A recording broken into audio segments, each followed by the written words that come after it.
dibal 29 ngaku-ngaku Surya Kusuma keparat kowe. Sing jenenge ijab kabul. Apa kuwi? Kuwi wis sah. Aku bojone Candrawati. Kuwi wis ora iso dipegatke menungso kajaba yen wong loro kuwi siji ora tresna, sijine tresna kuwi ora bisa dipegatke. Ning nek siji tresna ora iso dipegatke. Mula aku tetep mantu Carang Lampit. Kowe mantu Carang Lampit. Ning ngerti ya, saiki kowe wis ditundung. Njur iki nantange kapan iki? Kanjeng Adipati iki wis ora kepengin kowe bali rene kowe arep ngopo? Iki malang kereku kesel lho iki.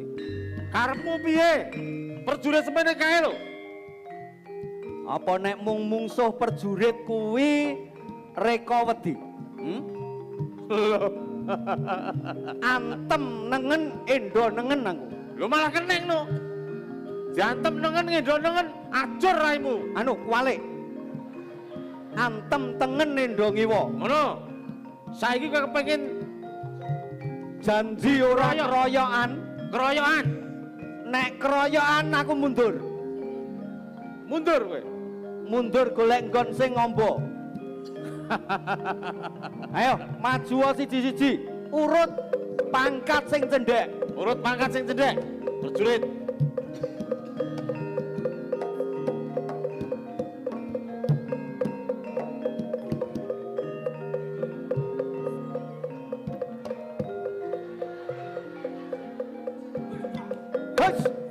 Royok. Royok, royok. Dimo.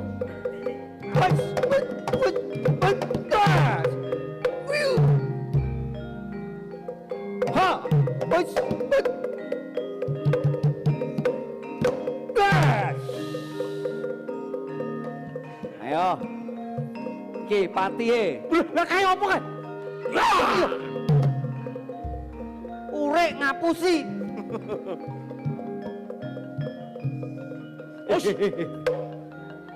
Aduh. Satu-satu. Wis ora kesuwen, royok. Hop.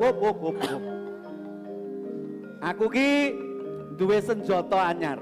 Oh kowe arep pangkon wedhus. Pamer ngono.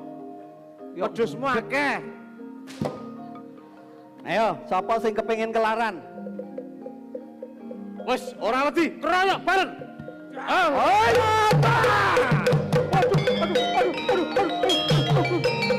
Ayo, aja mlayu.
Besok ki sing gumanti Adipati ana ing Bumi Ayu ki kowe kok.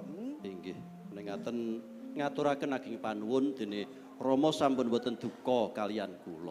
Jernyatanipun sakmenika kados idam-idaman andalem kula sampun pikantuk calon Jatukrama Rama. Kowe wis entuk calon garwamu? Inggih Rama.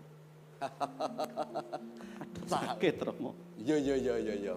Saiki kuwi bocah saka ngendi lan jenenge sapa? Janipun mboten menika ugi kalebet kerandahipun wonten ing Bumi Ayu. Tasih keluarga Bumi Ayu. Kok sik to? Kok kerandah Bumi Ayu? Saiki kowe lho iki kan sapa iki? Menika Lho kira doyo Pamandoyo. to? Inggih. Nah, ingkang badhe dados garwa kula menika anakipun Pamandoyo menika pun idalal tantri menika. Tantri. Idalala mboten nderek. Tantri nggih. Nggih. Iku lho. Kowe kuwi piye to Surya Kusuma? Lho wonten menapa Rama? Lah ndak jodoh karo putra Adipati ora gelem. Malah saiki putrane Kang Mas kuwi dadi bojone si Reka. Lah kok saiki kowe ngepek Panggih anake doyo iki lelakon apa musibah jajane? Raya Dipati. Menika Surya Kusuma putranipun panjenengan. Sampun pinanggih kapara Lah nek iki dibal meneh iki piye to janjane iki? Ning anak kula cekli lho. nang Mboten sampun kenging pinanggih. mboten to Rama. Lah putraku si Condrawati teko saiki durung ketemu. Ya siji wis ketemu engko diupadi putrane si Kang Mas. Ning iki dirampungke sik perkara iki. Tak rampungi sik perkara iki.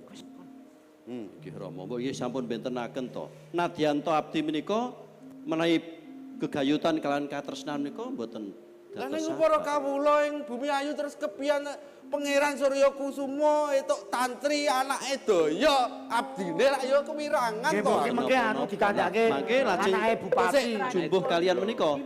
Sing ngene. Surya Kusuma malah nika lho Putrane pikan. Nganti kowe seneng karo anake daya tantri kuwi sebab musababe kepiye? Nggih, awit piyambakipun menika ingkang sampun milujengaken kula. Nalika kula dipun keroyok prajurit semanten kathahipun andhaanipun Prabu Bramantya utawi Adipati Bramantya. Kula sampun kantaka. Sampun dipun gebuki tiyang kathah ingkang nulungi menika. Anak kula niki. Tantri menika. Iya iya. Nyawa kula sepale wonten mriku, Rama. Lah, Iya, wis ngene. Sepale niki to mriki. Mriki to mriki. Terima lho Kang Mas. Ngene daya rene. padha yang perkara iki aku gak trimo. Daya rene. Nggih. Ana dawuh. Piye diajeng? Ngene. Ing mengkene aku bakar sarju yen putraku ngepek tantri. Nggih. Nanging ana syarat sarana. Sarap betul menapa Jegdat Pati? Gandeng ing carang lampit lan Bumi Ayu bakal dindih marang Kakang Sidaya. Reka. Reka, Nggih. kowe bakal tatus Napa ingkang pun dawuhaken? pandangono si Reka. Yen mengkone kowe menang, esuk anakmu bakal dawuhke karo putraku. Sendika dawuh menawi namung mekaten kula ingkang ngrampungi Kang Reka. Kula sarujuk perkawis menika Pangestu. Raya Dipati. Surya Kusuma Dalem dalem. diubadi putrane si Nggih, Kang monggo Mas. dipun upadi sareng-sareng Paman. Nggih. Ning kono, Sendika dawuh. tak goleki rono. Monggo. Nggih. Goleki rono Kang Mas. Oh,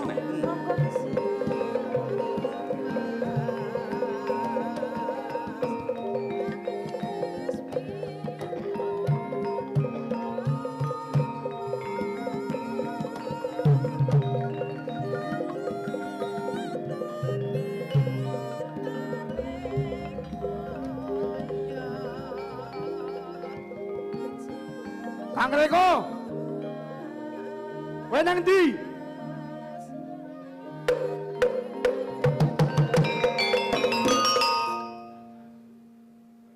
Kang Reka. Kowe kok usek lagi ngopo? Apa sambenmu saiki dadi jaran kepang? Kok nggo pecut barang? Kowe iki dadi kakangku mbok ya nulungi aku. Nulungi piye? Kowe ngerti to lelakonku? Wis duwe bojo sing jenenge Condrawati. Banjur peh awake dhewe kuwi gedibal. Abdi. Terus dina disiya-siya diece Ngene, Kang Reka. disengsarake. Tak kandhani. Nek aku nganti bedah praja carang lampit karo Bumi Ayu, kuwi rak dudu salahku to mergo aku disin-isinke. Pangkatmu apa tek arep bedah praja ki lho. Lho nyatane kelakon. Ngene, Reka. Piye? Tak kandhani. Ora usah dikandhani omong wae. Tegese aku arep ngomong karo kowe, gatekno omonganku. Iya aku krungu. Iki lho gara-gara kowe, Heeh. kahanan nganti dadi kaya mengkene. Ya wis ben do ngrasake nek wong dhuwuran kuwi yen ora ngajeni wong cilik rasane kaya ngono kuwi.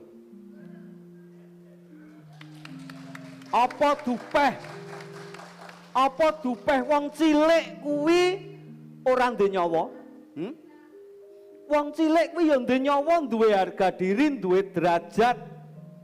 Diajeni karo kiwa tengene. Luwih rukun wong cilik tinimbang wong gedhe-gedhe. Nanging ngene Kang Rika. Aku njaluk tulung karo kowe. Kowe manuta tak rangket tak sowanke ana kadipaten. Mergo yen kowe ora ngono, praja iki ora tentrem. Ana syarate. Syarate apa? Yen kowe iso methukke aku karo Candradewi, Candrawati, ya Candradewi ya Candrawati. Heeh. Aku ngalah karo kowe. Terus entuk kuwi methukke nang ngendi wong saiki papan dununge wae ora ngerti lho. Tak rewangi ngene iki merga rasa wirang lan rasa tresnaku karo Candrawati. Nek kowe arep melu-melu tak sirnake sisan. Kowe ora iso tak eman kowe. Kowe iki sedulurku lanang lho. Merga sedulur aku njaluk tulung karo kowe. Ya aku gelem nulungi kowe nanging kowe manuta tak rangket. Lho, apa ya Tak sowanke. wong urip duwe nyawa kok kon manut dirangket ki ora ana. Sing luput kuwi wong-wong gedhe dudu aku. Kowe ora iso tak iman ya kowe. Lho, karepmu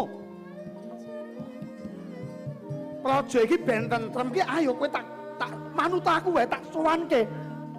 Kowe gelem ora? Gelem ora tak sowanke?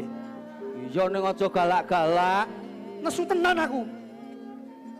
Nesu kok iki lho lombokmu abang malah tekan irung kabeh. Aduh. Kang, Piye? aku ki adimu lho, kowe kok tega to? Lho kowe ya tega karo aku lho. Nek kowe wani karo aku ngajar aku, tegese kowe melu megatke tresnaku karo Candrawati. Nanging aku entuk dawuh saka Njeng Dipati supaya nyowanke kowe. Elinga, Mergo nek aku iso nyowanke kowe. Adipati kae lagi do minger kiblate.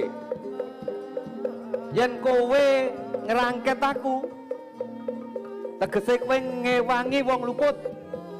Kowe ora sakukan buwus kowe. Ora sakuk. Aduh. Aku jane ora tegel karo mentolo karo kowe.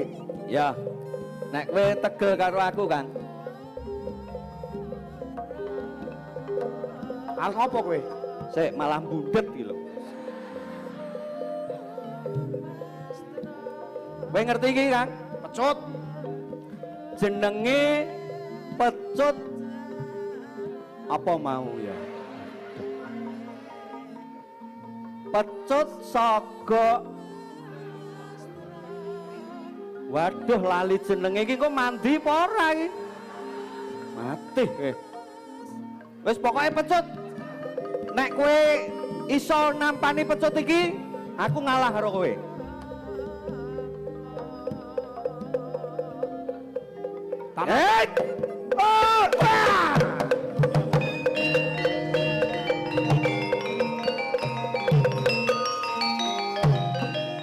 Reko, aku iki kakangmu. Kowe tegel karo aku, Reko. Mula aja ngewangi wong luput.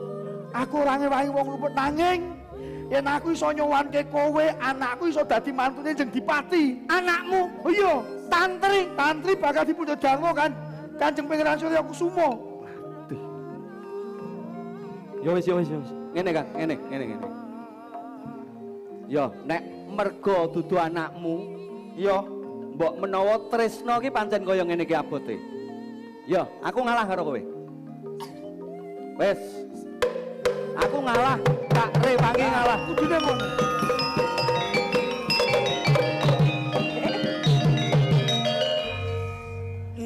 Kuwi to tantri to. Iya, iki tantri anakku wedok. Arep dibek Kanjeng Pangeran Surya Kusuma. Om, ommu kuwi wo. Mas Adipati. Lelek. Paman. Kaya si Candrawati. Omplong. Putranan dalem wonten. Kowe arep dipek jeneng pangeran to? Walah gak kowe iki ngimpi apa? Loh, menika pripun to?